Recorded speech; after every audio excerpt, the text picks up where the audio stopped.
Hey everyone, welcome back into the Prep Baseball Wisconsin WIAA podcast. We are here for week 3 of action.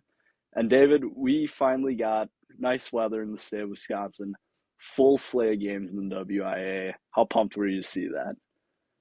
Oh, I was hyped. Yeah, it was. I mean, it's not a Wisconsin podcast without talking about the weather at the start of every episode, but you kind of have to with this last couple weeks. The first 2 weeks were really rough, and then we had a great week. The one day I went out though, it downpoured for like 2 hours right before the game. Thankfully, it was on turf, so we were okay.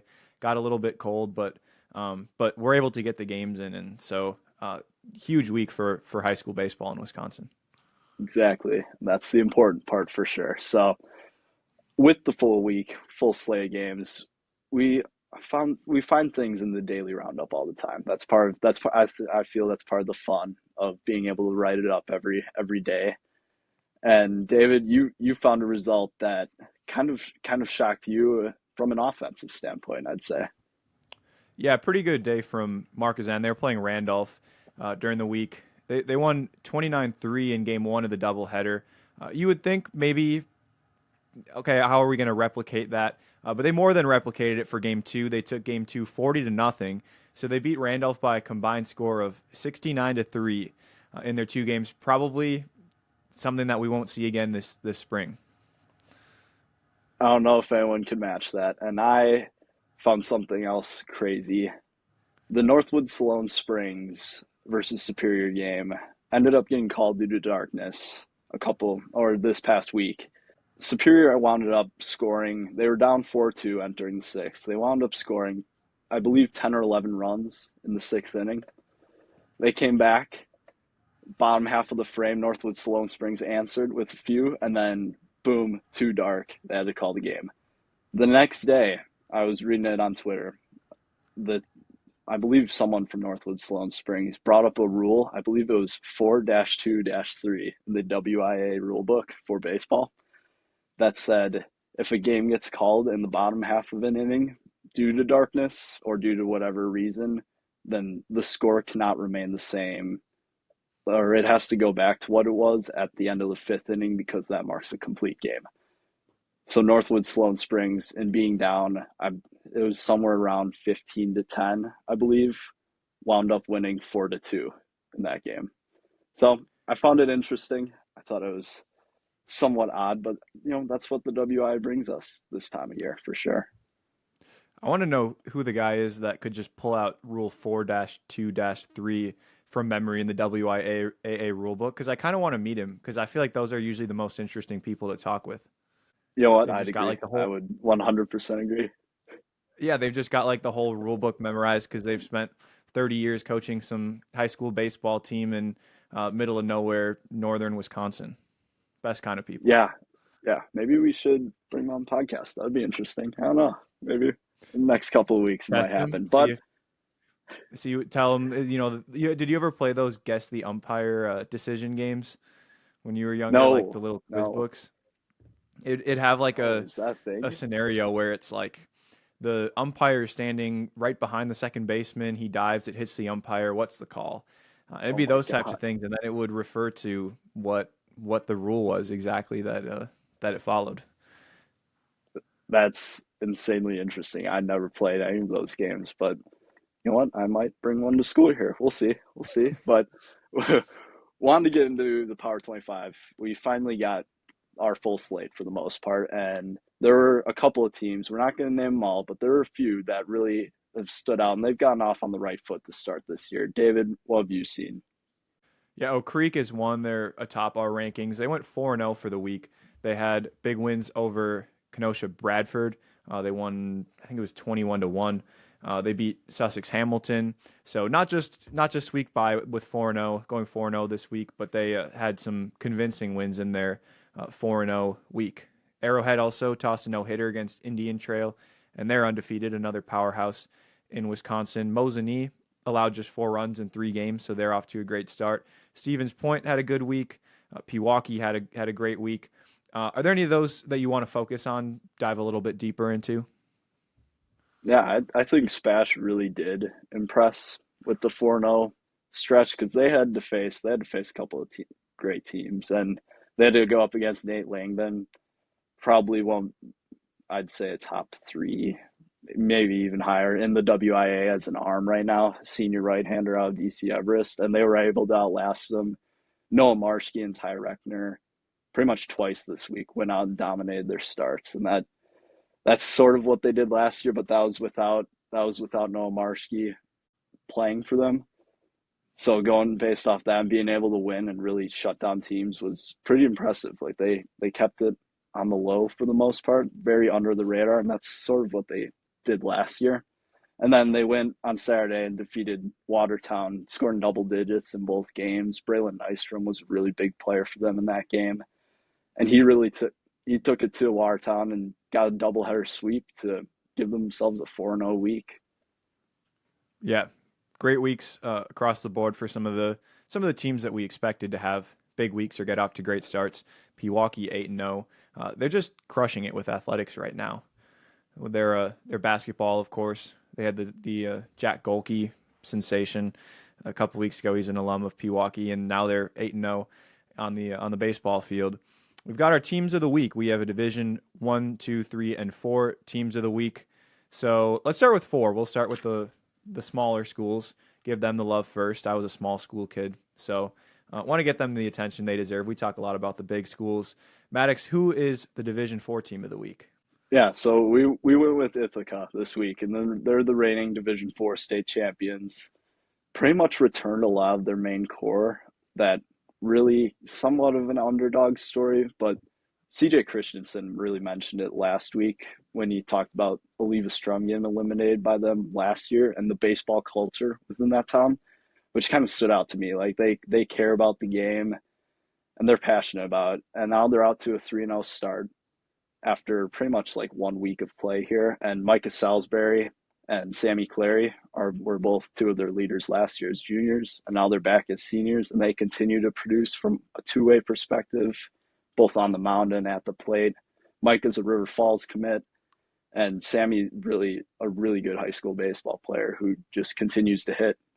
Division 3, we have a team that maybe didn't quite put up the offensive numbers that Marquezan did, but great week for this team. Who is the Division 3 team of the week? Yeah, we had Lomira. The Lions, they put up a combined 47 runs on Saturday in their triangular doubleheader against Kewaskum and Port Washington, those are two Division two opponents, and Lomira was pretty much playing up.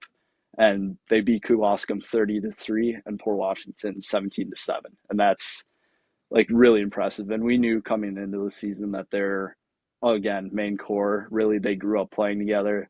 That's kind of how they've done it. They're really senior heavy. And Josh Steger, one of the top guys, another top guy in the WIA as an arm. He puts up just gaudy video game number stats as an arm and a bat. And he, I believe, had 8 hits and 10 at bats on Saturday. And then the rest of that lineup, they started to hit home runs too, and they were cranking extra base hits and that stuff, which has been super impressive. So they're out to a really good start right now as a D3 team to watch out for in the future.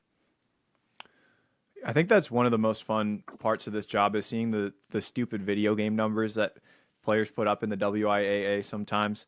I feel like you see a lot of guys that will just you'll look at their stats and it's only sometimes 3 weeks into the year, but they're hitting like 750 with like 8 bombs, and I'm like, I don't even know how you do that. But you have it in the WIAA sometimes. Exactly. And in our diamond notes last week, that was a lot of what we saw within the first 2 weeks of play was just like guys with 10 plus hits and only 15 at bats. Like it's really impressive so far. And that kind of leads us into the Division two team of the week that we had in Waupun. And they're out to a 5-0 start this season. New head coach there for Waupun, up in like the just south of Fond du Lac area, up by Lomira actually.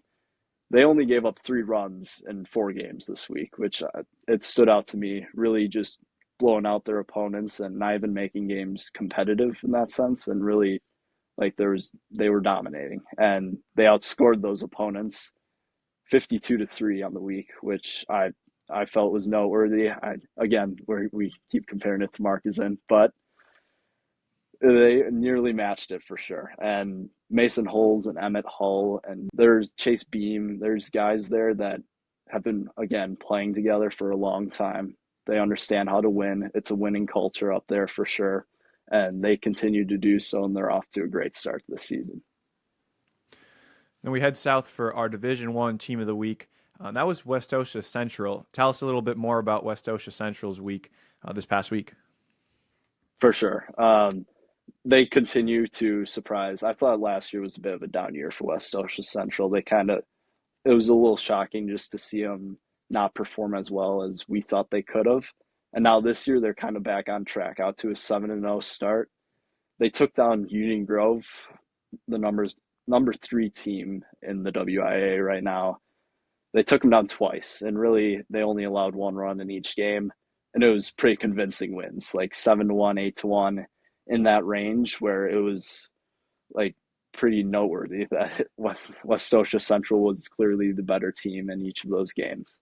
And then throughout the week, they also took down Antioch, Illinois, who's always competitive, and Kenosha St. Joe's, who honestly is fighting for a D3 crown right now and has some of the top prospects in the game. So really a 4-0 week for West Osha Central with a lot of ease. Their pitching staff, Brody Schulte and Joe Suoko, we talked about them during week one's podcast with Isaiah, and they continue to perform and elevate their level of play, and they're out to an impressive start right now. Yeah, a lot of big teams in the first. I would say the first full real week of high school baseball in the state. So those were 4 of our big performing teams of the week, and of course many others. But there was a big game that we wanted to talk about, and that was, or a couple games, but specifically one on Friday, and that was a game between Oconomowoc and St. Thomas More. Yeah, so David, you got to go out and cover that, which I thought was pretty awesome. You guys saw probably some of the best arms in the state, velocity wise, the most like electric pieces. Could you talk about? I want to start first with Ryan Brennicky, really the ace of that Oconomowoc squad. Can you talk about how he was effective in being able to limit St. Thomas More from putting up really, again, gaudy numbers that their offense can put up? Yeah, Brennicky was excellent. It was my first time seeing Brennicky in game action, as I'm a little bit newer here. But I think he allowed 2 runs officially, but they were both inherited runners. He left with first and second when he came out, and he was sitting 87 to 91, of course, from the left side, topped at 93, which is the highest we've ever seen him here at PBR. The breaking ball changeup mixed in. He was in command of the game, always around the zone pretty much, and he's an arm he's been on our radar for a long time. He's a South Carolina commit, but he was really impressive to watch. He's one of those arms that just kind of, as quietly as upper eights, low nines can be, just kind of quietly dismantled St. Thomas More. And St. Thomas More did a really good job of battling, but Brennicky was still, you could tell. I mean, he was, even for a really good lineup that he was facing, he was really good. Yeah, and then for St. Thomas More, can you talk about who you liked in that lineup and who put together somewhat competitive at bats to scratch runs across against Brennicky and Anderson Hayes then? Yeah, I mean St. Thomas More only had 3 hits on the day, but it was mostly battling with working counts. That's how they were eventually able to get Brennicky out of the game. Brennicky went 3 1/3, 60 pitches. They were limiting him a little bit. They got to Anderson Hayes, who came in relief of Brennicky. Hayes walked a couple batters in his 1 2/3 innings of work.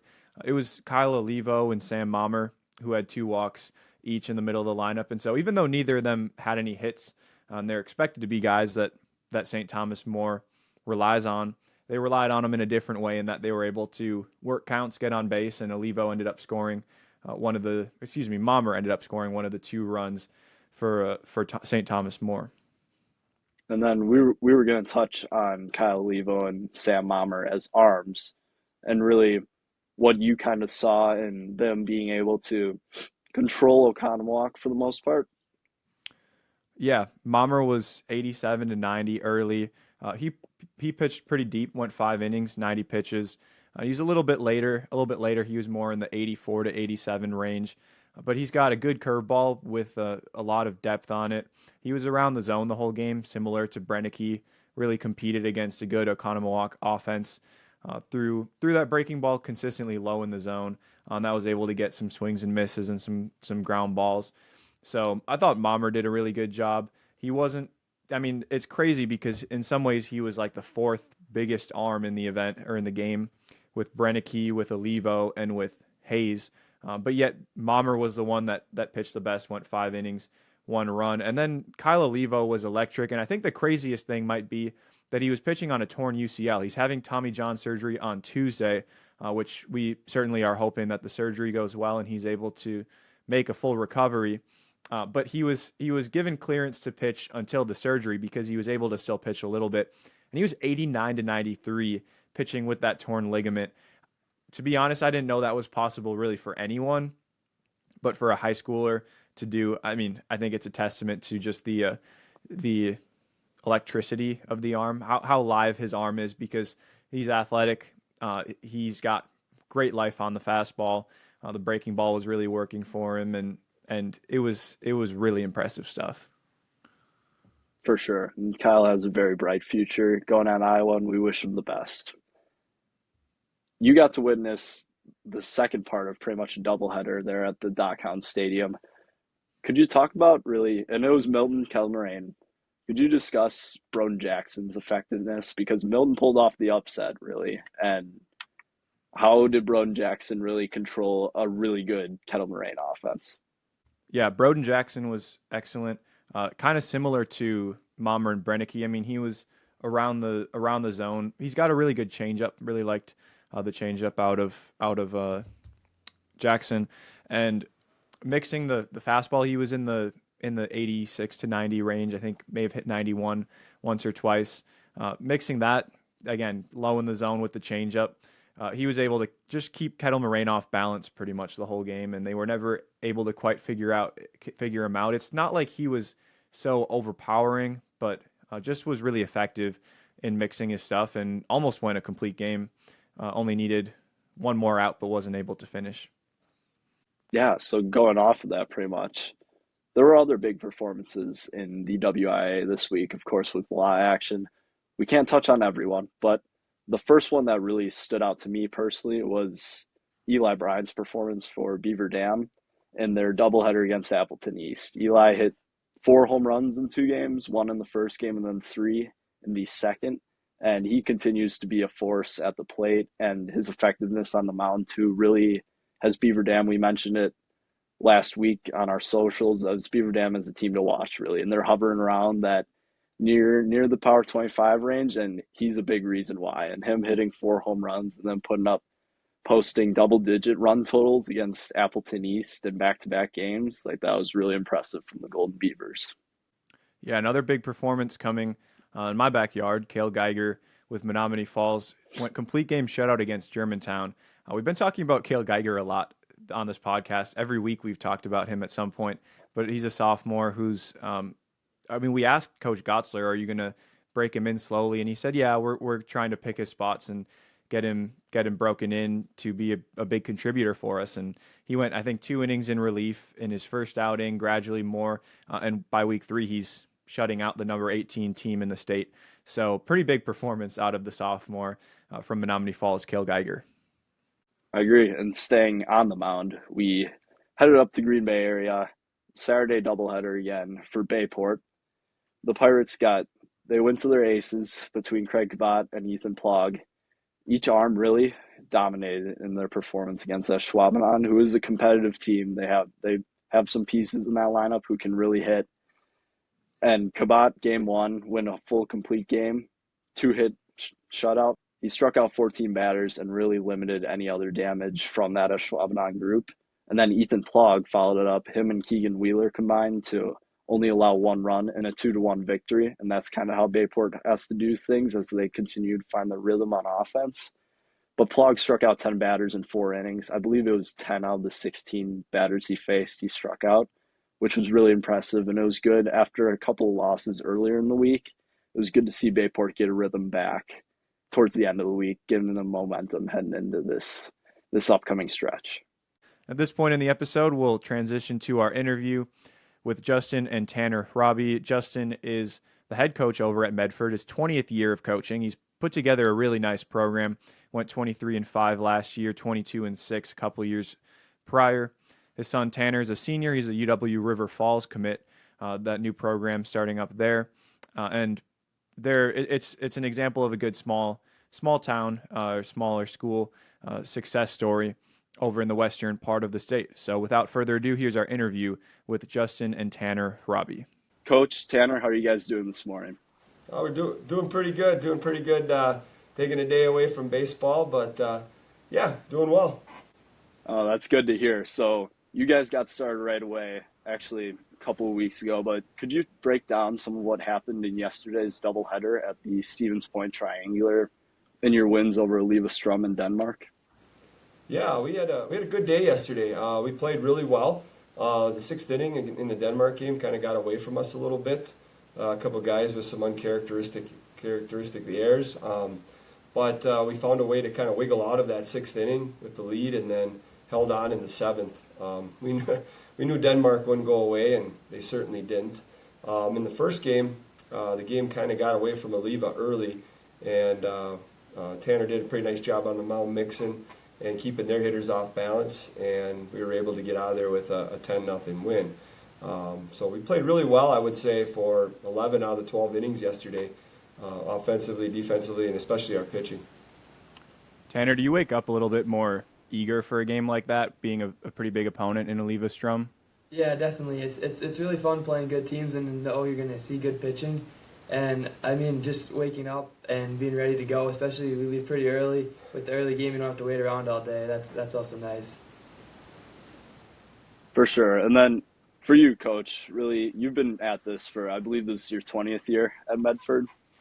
Can you talk about consistency? And we've seen some of like your just success in general with 20-plus win seasons over the past couple of years. Can you talk about some of the characteristics you see within your team, within your program that you're trying to instill to maintain this success? Yeah, I think you could point at a lot of different things with our program and the way we do things. I think a lot of it here in the last 5 or 6 years has had a lot to do with our youth programs and the people that were coaching our youth teams. The last couple of years when Cade Alexander was Conference Player of the Year in 2019, when he came through, his dad and some of the other dads were very instrumental in getting that team rolling and keeping that class together. The group after that would have been Caleb Gooden's group. His dad, Andy's a really good baseball mind and a baseball guy, so that group was very well coached and had some other dads, of course. And then these last 2 years, I've been fortunate enough to see these kids since they were 8, 9 years old and able to coach them either on travel teams or just through City League stuff. So we've had a lot of good people step up and kind of build this from when they were younger, and now we as a program and the kids as well are starting to see the benefits of that. So I think that's the big thing. I think the other thing is too, a lot of our kids are 3-sport, 2-sport athletes, and they have a lot of success in other sports: cross country, football, basketball, wrestling. So we see that, and that kind of breeds success into whether if it's baseball or track or whatever they do in the spring. Just knowing how to win and how to go about their business. I think that's been a very key component as well. And then we just have some really quality kids and some great parents in our program that make it easy. Tanner, I did want to ask about that. Your dad mentioned a lot of 3-sport, 2-sport, 3-sport athletes, and you're one of them. You've been an excellent player on the basketball court. You were the Conference Player of the Year this year, 1,000-point scorer, state runner for cross country. How have those sports prepared you for the baseball season, both in the high school in the spring and the summer, but then also a baseball career beyond high school? I'd say big thing is just playing big games, running big races, having a little bit of pressure, and just knowing how to play with that, play with the team. And I'd say the big thing is leadership. I mean, it's basketball especially taught me leadership, and then just how to work with your teammates. And I think that's helped me a ton in baseball. For sure. And you talk about really growing up and being able to coach these guys, Coach Hraby. Can you talk about how special it is to coach Tanner and just like kind of like grow up with him and guide him through like his high school days, like having a kid on your own team that you coach? And can you just talk about the pride in that?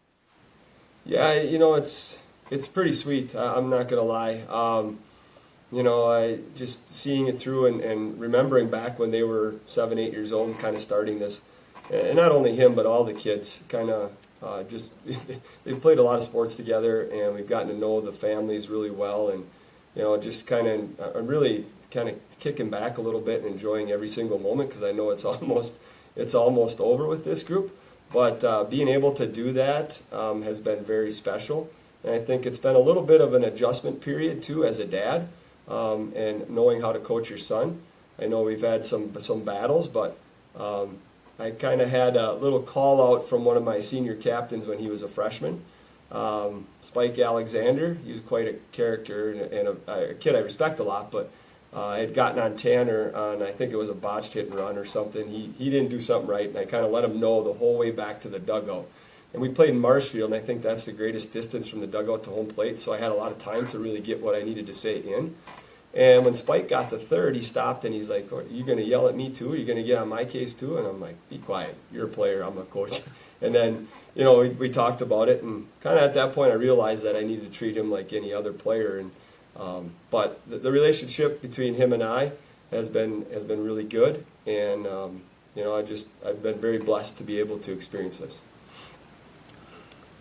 Tanner, what is that relationship like for you to be able to play for your dad? It's something that you would have known for a while or looked forward to, I assume, at a younger age. But then, what is it like to have your coach around you? Maybe he goes home with the games with you.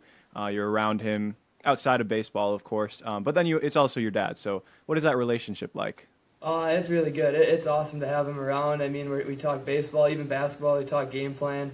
It's just fun to plan with him and talk about the game, whether it's a future game, past game, and then just having him growing up is great, just to push me to be the best player I could be.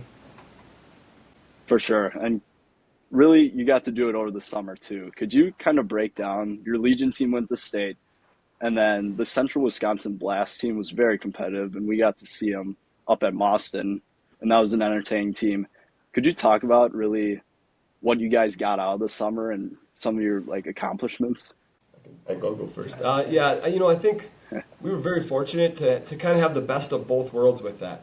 The fact that we were able to do some scheduling and kind of work so that our high school team could benefit from playing a lot during the week, and then a couple of these guys could play on travel team with some of our neighboring people. We had some kids from Marshfield, Columbus. We had some kids from Merrill, Mosinee that kind of jumped on our team and played. And then, again, like I said, we had the Legion run at the end of the year. So it all kind of fit together with some creative scheduling and whatnot. But I think the fact that a lot of these players were able to experience that and to see some high-level competition was a good thing. Also the fact, again, fortunate to be able to coach as well. Such a good group of kids. And I think a lot of them really benefit from it. And I think it shows as a lot of them are playing college ball. They're going to play college ball next year or the year after. So it was a great experience. Coach, what goals do you have for the rest of the year? You've mentioned having a great group of guys, including your son, of course. What do you want to accomplish in terms of on-field success, maybe preparing the players for life beyond high school as well? Absolutely. Goal number one, and it's very broad, right? And I think everybody has this goal, but whether if it's baseball or life, you just want to get better every single day at what you do. And we talk about that all the time, whether if it's a game or if it's a practice or if it's 8 degrees outside and we're sitting in a classroom going over situations. No matter what we do, we want to get better. And some days we do and some days we struggle, but that's life. Sometimes things go your way and sometimes they don't, but when they don't, you got to push through. And you got to fight through. And, we also talk about enjoying every moment. I think when I was a younger coach, I was always looking at the end. Like, we got to win conference, we got to win regionals, we got to compete at sectionals so we have a chance to go to state. And that's all that mattered. And then you don't enjoy everything else that leads up to it. Because there are a lot of things, small things, that you can look back on and say, well, this was a lot of fun. And not to say we're not striving for a conference title or any of those goals, but I think just kind of focusing one day at a time, as cliche as that sounds, is so important because I think it kind of helps you get where you want to get at the end. So obviously our goals are to get better. We do have a number of guys back from last year's team, but we also have guys that aren't experienced. So to kind of get those guys caught up to speed and to get them to where we want them to be so that we can be successful as a team. But big goal is just get better every day. What about for you, Tanner? Is it the same for you? Do you have maybe some more goals for yourself or for the team? Yeah, I mean, obviously there's the individual awards that I want to look forward to, but big thing is just contributing to the team and doing all I can, and just enjoying it all with my friends. It's my last high school season with all my friends, so that's kind of what I want to do. Yeah, and Tanner, I wanted you to give a little advice. You've been doing this, your production really in the leadoff spot for multiple years now. You're the all-time leading run scorer with 87. I believe you broke that a couple of weeks ago. Could you talk about your approach in the batter's box as a leadoff hitter? What's your mentality going up there, trying to start a game or start an inning? Most of the time I want to see pitches. Always hunting that fastball early. I like to sit fastball, but then you got to know, I mean, a lot of times they throw that first pitch strike, and then a lot of times that curveball's coming. And sometimes I'm sitting it, but a lot of times you just sit fastball until you get to 2 strikes. Then it's just get the ball in play, find a way to get on base because every year I've played, I got the guys behind me to hit me and get me over. So it works out pretty well if I can get on. And then you're going to River Falls next year. Can you talk about what intrigued you with that new program pretty much and being able to build it from the ground up? Yeah, the new program was definitely a big thing. I thought that was kind of cool that would be the first year, would be my freshman year, and just hopefully to be in that program all 4 years. And another big thing was just the school and the town. It was a super nice school, super nice community, and I really liked that as well. That's all we kind of had here. Did you guys have anything else to add about Medford or your program? No, I mean we had.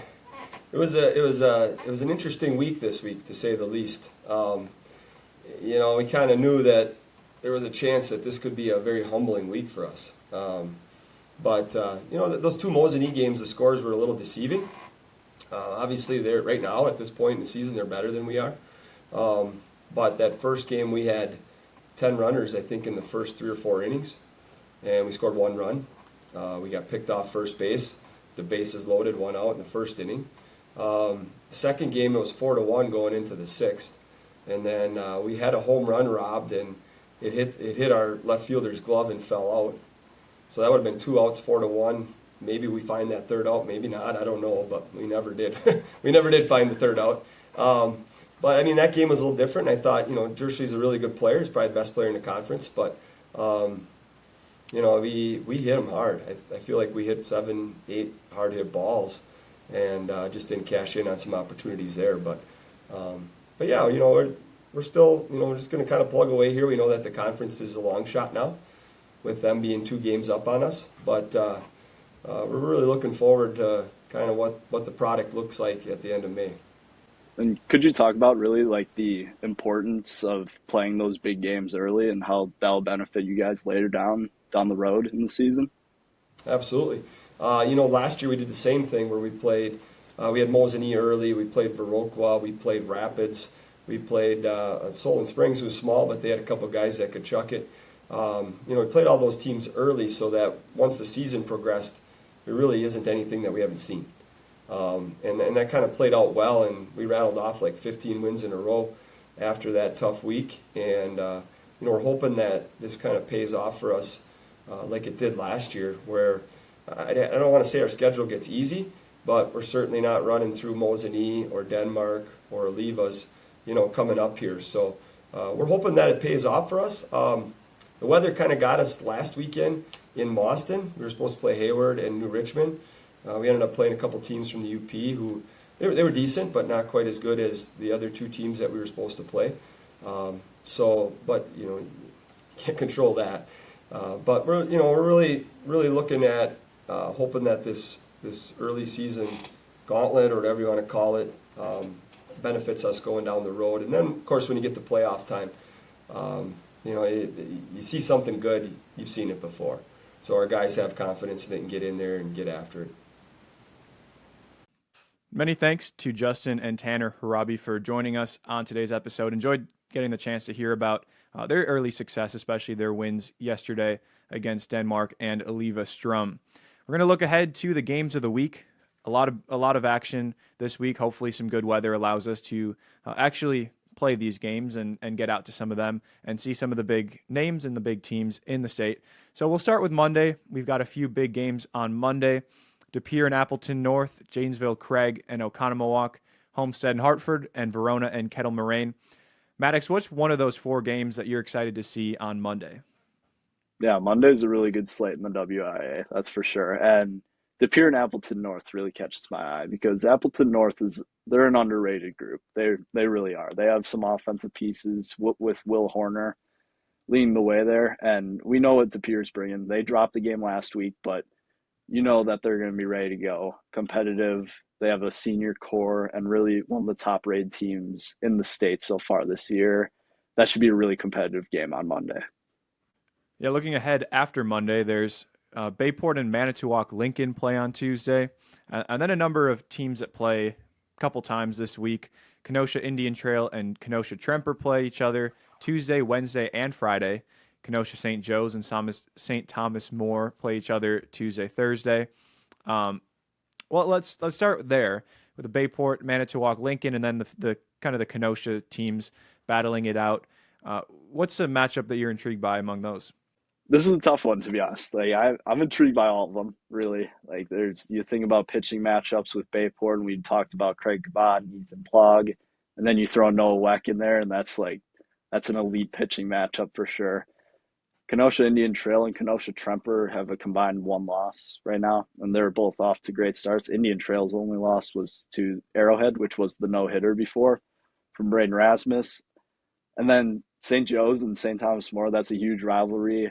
We've talked about St. Thomas More a lot, and we mentioned St. Joe's as a team to watch in D3 for sure to compete for that crown. That's 2 heavyweights going at it really in that conference. So honestly, all 3 games should be pretty entertaining this week. Yeah, and then over in the western part of the state, Hudson and Chippewa Falls play each other also Tuesday, Thursday. Reedsburg and Edgewood over, not quite as far west, but also Tuesday, Thursday, and La Crosse Aquinas against Kimberly. Among those, anything you want to highlight? Yeah, the Hudson Chippewa Falls, we just wrote up Chippewa Falls for a team to watch, and they still are. Easton Bob and Jacob Lakia, those are 2 arms really that could go out and win a game on their own. And they're going to really give Hudson a challenge this week in the Big Rivers. I fully believe that, but I know Hudson will come prepared, and they'll also be bringing some firepower. And they're off to a great start this year, and they've challenged themselves. And then Reedsbury Edgewood is a really good Division II matchup. I think it's pretty under the radar right now. Really like some of Reedsburg's star players in Winston Alonso and Alex Southworth. We saw those guys at the Madison preseason ID, and they looked the part. They looked really good right now. And then, of course, Preston Youcher and really the pitching staff of Edgewood. I have them as a dark horse in the Division II field to make a run at the state championship. I have confidence in that team, and those should be 2 pretty fun matchups. Yeah, and last but not least, Friday and Saturday, we've got our Prep Baseball Wisconsin Invitational at the Rock, so we'll be having a lot of teams coming in. Could you preview that a little bit for us, the teams that you're excited to see, the players, or maybe matchups that are some pretty big matchups happening over in Franklin? For sure. There's a lot going on in that weekend. Like there's teams like we talked about Hudson. We get to see Hudson. Monona Grove's going to be there. Hartford Union was a team we highlighted last week. Germantown we talked about. Like those teams are littered with prospects, and I'm definitely missing a few. That's for sure. But Friday and Saturday at the Rock should be really Germantown and Hudson playing the nightcap on Friday night, and that's once again 2 heavyweights going at it. And the same can be said for the next evening when St. Thomas More and Kettle Moraine play to cap off the tournament. So it's going to be super competitive. We're going to see a bunch of prospects who are ready to go, and hoping that the weather stays somewhat nice for us to be able to hang out and enjoy some really good baseball. But our staff is really pumped about the event. Yeah, so a lot of big games coming up this week. Last week we mentioned that this was going to be a big week as teams kind of started to get into the swing of things, but now they're in full swing. We've had a lot better weather. This week might not be as good of a week for weather as last week, but it's still supposed to be okay. So hopefully we're able to get close to the full slate of games in and really start to see which teams emerge as the teams to watch for this spring's high school baseball circuit.